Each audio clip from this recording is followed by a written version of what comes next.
मी गजानन शंकरराव कोळेकर, सांगली जिल्ह्याचा शिंपी समाजाचा उपाध्यक्ष आहे आणि या शिंपी समाजाबद्दल आता दिनांक 11/8/24 रोजी जो मेळावा ओबीसीचा एल्गार मेळावा घेतलेला आहे दुपारी 2 वाजता तरुण भारत स्टेडियममध्ये, त्या मेळाव्याला शिंपी समाजाने सगळे एकत्र यावेत।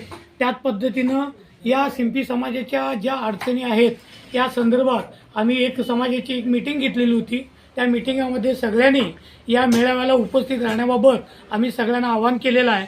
या शिंपी समाजाबद्दल आत्ता जो आपल्यावर जो अन्याय होतोय आणि जे आत्ता राजकारणामध्ये चाललेलं आहे, त्या आपल्या ओबीसी आरक्षणासाठी इतर समाजसुद्धा उठलेला आहे आणि त्यावर अन्याय आपल्या शिंपी समाजावर अन्याय होणार आहे।